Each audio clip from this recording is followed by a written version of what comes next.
Muy bien, recordemos que el peralte es la inclinación que se le hace a la calle para ayudar a que los vehículos se puedan mantener dando la vuelta sin que ellos se salgan de la vuelta, sin que se salgan de la calle. Esta ayuda con la inclinación de la calzada, la inclinación de la calle, es súper necesaria en la vida real y de hecho se aplica en todas las curvas, especialmente en las curvas que son más pronunciadas. Para este caso lo que voy a hacer es como una vista lateral de cómo se vería la calle desde una perspectiva transversal más bien. Es decir, voy a dibujar la calle y el vehículo como si estuviésemos viéndolos desde atrás. Entonces, voy a hacer un corte transversal en la carretera y voy a exagerar un poco la inclinación de esa carretera. Digamos que esta es la carretera, esta parte de acá, esta porción de acá es la calle y por aquí va el vehículo en algún punto. En este caso es una motocicleta, pero bueno, no importa. Este punto de acá es la ubicación de nuestra motocicleta y por aquí en algún lugar se ubica el centro de la curva. Recordemos que en realidad este motociclista va para adentro, va hacia allá. Estamos viendo una perspectiva transversal como si estuviésemos viendo al motociclista desde atrás. Nosotros estamos detrás del motociclista. Entonces aquí en alguna posición está el centro de la curva. En esta curva el motociclista va como hacia allá, como en esta dirección, solo que hacia adentro. Siendo así, podemos definir algunas coordenadas. Recordemos primero la coordenada que se ha definido como coordenada radial. Voy a darle vuelta un segundo a la hoja para recordarles que las coordenadas radiales son aquellas que se dan desde la perspectiva de un círculo. Es decir, por ejemplo, si aquí hay una curva y yo sé que el centro de esa curva está por sentido común como por aquí, cualquier vector que venga hacia adentro en dirección radial, hacia el centro, decimos que tiene dirección negativa, con un vector unitario r, pero negativo porque va hacia adentro. Si algún vector más bien fuese como hacia afuera del centro, también va en dirección radial, pero como va desde adentro hacia afuera, decimos que va positivo. Entonces, en resumen, si algún vector va desde el centro hacia afuera de una curva, lo colocamos positivo. Si algún vector más bien va hacia adentro de la curva, lo colocamos negativo. Entonces, eso es lo más importante que deben recordar de las coordenadas radiales, que se utilizan en cosas curvas o en círculos y que definimos que cualquier vector es positivo si va hacia afuera y es negativo si más bien va hacia adentro. Regresemos a lo que teníamos anteriormente. Entonces, en este caso, el centro de la curva está por acá. Yo voy a colocar un sistema de referencia que se ubique, de hecho, en dirección radial. El sistema de referencia radial es un eje radial que viene desde el centro, en línea recta se supone, hacia afuera. Y también voy a colocar aquí un eje vertical, como siempre. Entonces tenemos un eje vertical que viene por acá, que va en dirección J, y un eje radial que si lo definimos desde adentro, desde el centro de la curva hacia afuera, este eje radial va positivo en esta dirección, porque viene desde el centro hacia afuera, por lo cual va positivo. No es necesario colocar este positivo, pero por si acaso se los voy a colocar ahí para que sepan que como viene desde el centro hacia afuera, iría positivo. Este sería más J también, por supuesto, hacia arriba y menos J para abajo. Entonces, lo primero que tenemos que hacer es demostrar la ecuación del peralte, que tangente de beta es igual a v cuadrados entre r por g. Beta es el peralte o el ángulo de inclinación y beta se ubica acá, por supuesto. Esta es la inclinación de la calle. Recuerden que nuestro motociclista va por acá, va hacia allá, hacia adentro, pero dando la vuelta como en este sentido. Entonces, en esta posición analicemos cuáles son las fuerzas que actúan sobre nuestro motociclista. Por supuesto que actúa la fuerza del peso. Voy a dibujarla aquí en rojo. El peso viene para abajo, entonces esta de acá roja es el peso. Y además de eso actúa la fuerza normal. Recuerden que las fuerzas normales son fuerzas que se dan por el contacto con superficies. Esta sería la fuerza normal y siempre es perpendicular a esta superficie. Esta es la superficie de la calle. La normal tiene que ser perpendicular a esta superficie. Lo ven, aquí se forman 90 grados. Es perpendicular. Entonces, esas dos son las fuerzas que actúan sobre nuestro vehículo. Ahora, algo que es importante es que tenemos que ubicar bien este ángulo de peralte beta, porque este ángulo de peralte va a quedar o por esta zona de acá o por esta zona de acá. Hagamos el análisis para saber exactamente dónde se va a ubicar este ángulo de peralte beta. Si hacemos un análisis simple de geometría, yo puedo dibujar aquí un pequeño triangulito, ¿lo ven? Este triangulito que se me forma acá, en esta dirección. Y también tengo este triángulo grande. Entonces, si este ángulo de aquí vale beta, este de aquí también tiene que valer beta, el que se forma en esta sección de acá.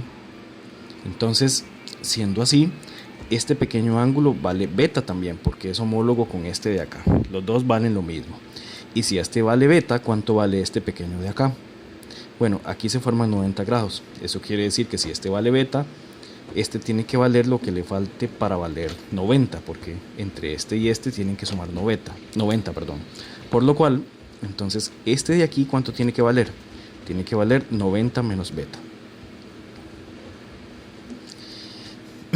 En este punto se me está saturando mucho el dibujo, entonces voy a dibujarlo otra vez por acá abajo. Voy a dibujar prácticamente lo mismo. Esta es la inclinación de la calzada. Tenemos aquí la posición del vehículo. Tenemos hacia arriba la fuerza normal. Por acá venía la dirección radial.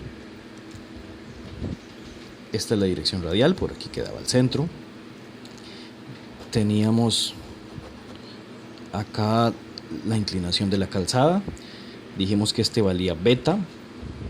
Y además de eso habíamos hecho un eje vertical por acá. Y dijimos que el peso queda justo sobre esta línea vertical. El peso siempre queda sobre la línea vertical. Y además de eso tenemos la normal acá. Habíamos dicho también que este pequeño ángulo de acá, ¿cuánto valía? 90 menos lo que valga beta. Tenemos que ese vale 90 menos beta. Y vean, aquí podemos hacer incluso una pequeña prolongación de la fuerza normal, que se venga como por acá. Y entonces, si este vale 90 menos beta, ven que aquí pasa la calle, la inclinación de la calle. Y por aquí viene la prolongación de la fuerza normal. Significa que entre este y este también se forman 90 grados. Si este vale 90 menos beta, ¿cuánto vale este? Bueno, este vale beta entonces. Y si ese pequeño angulito de aquí vale beta, este angulito de acá es opuesto por el vértice con este pequeño angulito de acá. Por lo cual, este también vale beta. En palabras simples, ya ubicamos el ángulo beta y lo tenemos precisamente en esta sección de acá. Este es el ángulo beta. Entonces, a partir de la ubicación de nuestro ángulo beta y con los ejes, vamos a ver cuáles son las componentes de las fuerzas que están actuando sobre nuestro vehículo.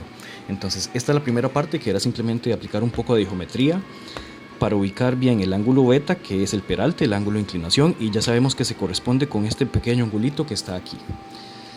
Ahora, nuevamente, voy a hacer otro dibujo de esta situación un poco más abajo, pero ahora solo dejando las cosas que son realmente importantes, que son la inclinación de la calzada,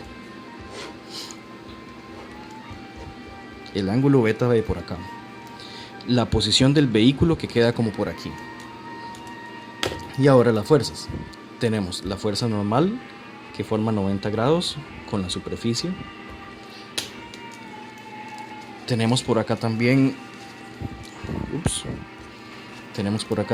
la dirección del eje radial que venía desde el centro hacia afuera. Radial. Tenemos también la dirección del peso que viene por acá. Recuerden que el peso siempre actúa de forma vertical y hacia abajo. Y habíamos dicho también que hicimos una prolongación aquí para el eje vertical, los ejes los coloco en negro. Entonces tengo por acá el eje vertical, al cual le llamamos J. Habíamos ubicado por aquí el ángulo beta. Entonces este ángulo beta de acá es igual que este ángulo beta de acá, valen lo mismo. Entonces lo que queda a partir de este momento es aplicar suma de fuerzas es igual a masa por aceleración. Voy a aplicar primero la suma de fuerzas en dirección radial, es decir, suma de fuerzas en dirección radial es igual a la masa por la aceleración radial, pero la aceleración radial es la aceleración centrípeta. Entonces sería la masa por la aceleración centrípeta. ¿Cuánto valía la aceleración centrípeta? Valía v al cuadrado entre el radio, pero la aceleración centrípeta va dirigida hacia el centro. La aceleración centrípeta va hacia allá y como va hacia el centro va negativa, y ese negativo lo voy a colocar aquí al frente. Entonces, ¿cuáles son las fuerzas radiales que actúan sobre el objeto? Si podemos ver, el peso solo actúa en dirección vertical, no actúa en dirección radial, porque la dirección radial es esta que viene para acá, como la horizontal, y va hacia allá positiva. Entonces, la única fuerza que tengo en dirección radial es una pequeña componente de la fuerza normal, que es esta componente de acá, o lo que es lo mismo, esta pequeña componente de acá. Da igual, porque las dos son paralelas. Entonces, esta pequeña sección de aquí es la componente radial de la fuerza normal, es decir, la normal radial. Entonces, tengo que las fuerzas que actúan en el eje radial, en este caso sería solamente la componente radial de la normal, es decir, la normal radial, y eso es igual a menos mv al cuadrado entre r. Solamente nos falta analizar la dirección de la componente radial de la normal. Vean que la normal radial va en esta dirección, y como va en esta dirección, es decir, ¿cómo sé que va en esta dirección? Porque la normal va empujando el objeto como hacia arriba y también como hacia allá, y como lo empuja para allá, va hacia adentro de la curva, y como va hacia adentro de la curva, necesita un negativo. Ahí tenemos el negativo. En todo caso, al final, este negativo se cancela con este negativo, y obtenemos simplemente que la normal radial es igual a mv al cuadrado entre el radio de la curva. Pero ¿cuánto vale esta normal radial? Bueno, resulta que esta normal radial es esta sección de acá, y esta sección de acá es lo mismo que relacionar el ángulo beta con la hipotenusa y el opuesto. La función que lo relaciona es el seno, porque seno de beta es igual al cateto opuesto, normal radial, sobre la hipotenusa, que es la normal. Si despejamos, obtenemos entonces que n por el seno de beta es igual a la normal radial, y colocamos ese valor acá. N por el seno de beta es igual a mv al cuadrado entre r, y obtenemos la primera ecuación. Esta ecuación nos va a ayudar para después hallar la ecuación que andamos buscando, que tiene tangente de beta. Pero nos hace falta otra ecuación. Esta primera parte solamente toma en cuenta la coordenada radial. Ya casi sigo con la segunda parte. Seguimos entonces. Nos hace falta encontrar la ecuación para la suma de fuerzas en Y. Para la suma de fuerzas en Y tenemos que es igual a la masa por su aceleración en Y. Ahora, analicemos de una vez cuál es la aceleración en Y del objeto. La aceleración en Y significa que el objeto debería tener aceleración en Y, ¿o no? Bueno, resulta que nuestra moto va por acá, y nuestra moto no debería moverse ni para arriba ni moverse para abajo. Si no se mueve ni para arriba ni para abajo, significa que nuestra moto no tiene aceleración en el eje Y. Si no tiene aceleración en el eje Y, entonces esto vale 0, y 0 por m pues nos va a dar 0, por lo cual suma de fuerzas en Y tiene que ser igual a 0. Ahora analicemos cuáles son las fuerzas que actúan en Y. En Y tenemos dos fuerzas. Tenemos el peso, que viene completamente en Y, hacia abajo, vertical. Entonces tenemos menos el peso, negativo porque va para abajo, y también tenemos una componente de la fuerza normal. Recordemos que esta fuerza normal de acá empuja el objeto como hacia arriba, para allá, para arriba, pero también lo empujaba como para adentro. Esta componente ya la habíamos calculado antes, que era esta misma componente radial. Pero resulta que como ahora estamos analizando la suma de fuerzas en Y, esta normal también tiene esta componente que va para arriba. La podemos dibujar acá o la podemos dibujar acá, da igual. Lo importante es que es esta porción de aquí, que es la parte positiva del eje Y, o lo que es lo mismo, empuja a nuestro objeto como hacia arriba. Entonces esta es la componente Y de la fuerza normal en Y. Y si vemos la relación, entonces tenemos el ángulo, tenemos el que está pegado al ángulo, es decir, el adyacente, y tenemos la hipotenusa.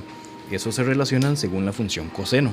Si planteamos la función coseno, obtenemos entonces que coseno del ángulo es igual a ¿qué? Cateto adyacente sobre hipotenusa, es decir, ny sobre la hipotenusa, que es n. Y si despejamos de acá, pues fácilmente obtenemos, voy a despejarlo aquí abajito, obtenemos que n por el coseno de beta es igual a la normal en Y. Ya tenemos esta relación para la normal en Y. Entonces, estábamos aquí en que en nuestra ecuación teníamos el peso que va para abajo y la normal en Y que va para arriba. Entonces, más la normal en Y, y esto era igual a 0. De aquí podemos despejar y decir que la normal en y es igual al peso. Simplemente agarré este peso negativo y como no me gustan los negativos acá, entonces los tiro para allá. Obtuvimos que la normal en y es igual al peso. Pero ¿qué es esta normal en y? Bueno, esta normal en y ya la tenemos desde aquí, desde esta parte. Entonces cambio la normal en y por este resultado de acá, n coseno de beta. Entonces tenemos que n coseno de beta tiene que ser igual al peso. Y esta otra ecuación va a ser muy importante. Digamos que a esta ecuación le llamamos la ecuación número 2.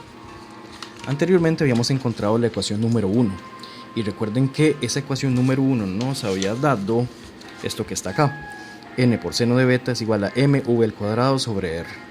Entonces voy a unificar la ecuación 1 con esta nueva ecuación que encontramos, a la cual le llamamos ecuación 2. De hecho, si ponemos atención, incluso puedo simplificar un poco más la ecuación número 2, porque diría n coseno de beta es igual al peso, pero el peso es m por g. Bueno, lo voy a usar de esta manera. N coseno de beta es igual a m por g, va a ser nuestra ecuación 2, y n seno de beta es igual a mv al cuadrado entre r, va a ser la ecuación 1. Esta ecuación 1 la habíamos encontrado con las coordenadas radiales, y esta ecuación 2 la estamos encontrando con las coordenadas en y. Ambas utilizando suma de fuerzas es igual a masa por aceleración. ¿Qué voy a hacer con estas ecuaciones 1 y 2? Bueno, resulta que recuerden que lo que andamos buscando es corroborar o demostrar esta ecuación. Tangente de beta es igual a v al cuadrado entre r por g. Entonces, de alguna forma tengo que formar un tangente. Y a las ecuaciones uno les puede hacer lo que quiera. En este caso lo que voy a hacer es dividir una ecuación entre otra ecuación. Entonces, para obtener un tangente, para obtener este tangente de acá, tangente de beta es v cuadrado entre rg, la ecuación 1 tiene un seno por acá. La ecuación 2 tiene un coseno. Entonces voy a dividir la ecuación 1 entre la ecuación 2. Así que agarramos la ecuación número 1 y la dividimos entre la ecuación número 2. ¿Qué nos da eso? Bueno, la ecuación 1 decía n por el seno de beta es igual a mv al cuadrado entre r. Este es un beta que está enfermito. Posiblemente tiene coronavirus porque salió, no hizo caso a las recomendaciones médicas y de salud de todo el país, se portó mal, pero bueno, ya lo estamos tratando. Y esto lo dividimos entre la ecuación número 2. La ecuación número 2 nos había dado n coseno de beta es igual a m por g.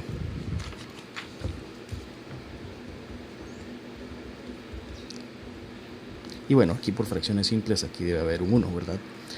La ventaja de esto es que esta n se cancela con esta n, y aquí se me está formando seno sobre coseno. Aquí hacemos el extremo por el extremo y el del medio por el del medio. Entonces seno sobre coseno nos da tangente. Y aquí tenemos 1 por mv al cuadrado, sería mv al cuadrado, dividido entre rmg,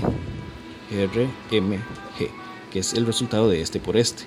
Cancelamos las masas y ahora sí obtenemos que tangente de beta es igual a v al cuadrado entre rg. Y esto es lo que andamos buscando demostrar desde un inicio. Ya tenemos la ecuación que relaciona el ángulo del peralte con la velocidad máxima a la que se puede ir y el radio de la curva. A partir de esto es que vamos a hacer la parte número 2, hallar la ecuación, utilizar la ecuación anterior, es decir, esta ecuación, para hallar la rapidez máxima a la que se puede pasar de forma segura por dicha curva. Entonces, para esa parte B, simplemente necesitamos hallar la rapidez, es decir, despejar este término. Despejar eso es muy sencillo. Pasamos este r por g que está dividiendo multiplicar y tenemos rg tangente de beta es igual a v al cuadrado, pero no quiero la velocidad al cuadrado, la quiero sin el cuadrado. Entonces, para cancelar este cuadrado, saco raíz, rg tangente de beta, y al aplicar esta raíz, entonces ya me queda aquí despejada v. Por supuesto que me quedo con la solución positiva, entonces simplemente sustituimos los valores y obtenemos que la raíz del radio, que decía que es de 40 por g, que es 9,8, por tangente del ángulo, el ángulo de peralte son 4 grados, la calculadora debe estar en grados, por supuesto. Eso nos da un resultado de 5,24 metros por segundo. Disculpen, ya ese es el resultado de una vez. 5,24 metros por segundo, porque ya lo había colocado en la raíz. Esto sería la rapidez. que de alguna forma si pasamos esto a kilómetros por hora para tener una mejor idea, porque nuestros velocímetros de los carros están en kilómetros por hora, nos daría entonces un resultado de 5,24 metros por segundo, pasándolo a kilómetros por hora. Entonces tenemos que nos daría 18,8 kilómetros por hora. Eso quiere decir que la rapidez máxima, a la cual se puede ir de forma segura por esa curva con esas características es 18,8 kilómetros por hora. Si excedemos esta rapidez de 18,8 kilómetros por hora, ya el peralte no va a ser suficiente y el motociclista pues voló y yo volé de él. Gracias.